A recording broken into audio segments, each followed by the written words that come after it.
because of you guys, Zach is able to finish a film, and I was able to finish the music ideas that I had. The fact that I started over is that I feel I have better ideas now. Yeah. And so, but and because of this incredible petition that has been signed by so many fans, this is another premiere that you're going to have, is that Warner Brothers decided to release the full score of the movie. Nice. Not just a CD with like 75 or 80 minutes. You guys will be able to listen to the full 4 hours that is actually in the movie. Full 4 hours, guys. You hear that? That is, oh my God. We cannot wait for that. And that was like, I mean, that was another thing I was going to ask you too, because when you were scoring this originally, you had all this music and then it wasn't going to be used.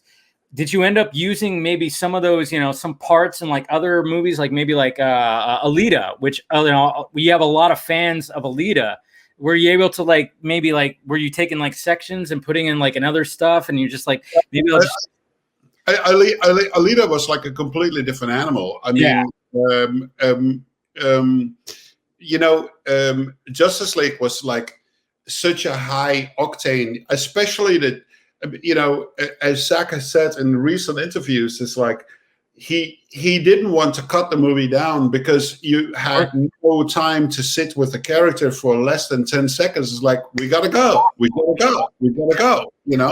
And so the 2-hour cut that I was working on originally in 16, 17, it was just like hammering, just to get to the end of it, and now when people see this movie, yes, there's insane action sequences, but there's moments where you come down for it, and then there's like 10 or 15 minutes of storytelling where you really understand what the world is and where these characters come from and what is at stake, and then it slowly starts brooding again, and poof, then we have like another insane action sequence. So it's not like it starts with action and it goes, till the very end. Not at all. It's a really incredibly well-balanced 4 hours experience. But the 2 hours version that was there back then was so high octane. It was hammering. And for the guys who have seen Alita, it's a very slow-paced movie, actually. And there's a lot of dramatic storytelling and a love story. And so the music for the original Justice League would not be suitable for a movie like that. It would also not be suitable for a movie like Mortal Engines, that I did with Peter Jackson. Because he wanted a more, for people that have listened to the soundtrack, he wanted a way more symphonic approach with really big melodies. And that was not what the original Justice League was as well.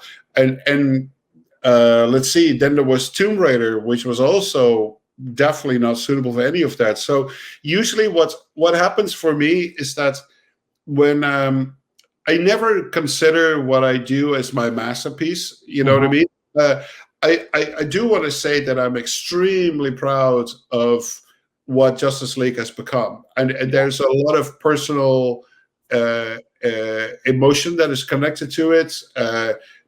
The fact that I can do this with Zach, that it is like a serious amount of recognition, just because of the power of the fans that made this possible.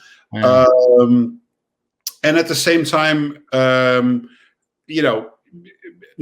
Zach is a friend, so I'm really close to what his personal dealings, what he's going through. So for him, it also feels so great, and it was like such a relief that the two of us, could just do this together, with no interference or whatsoever. It was just the two of us. Yeah. And so that is like unheard of. So in many ways, it's a special movie, but I'm also very proud of what it became musically.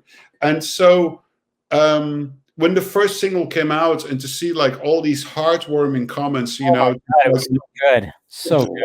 It felt like that day when that single came out. Yeah. I actually didn't work. I was just sitting behind my laptop with some tea and then a beer, and I was like, "Oh, look what these fans that wanted this for 4 years.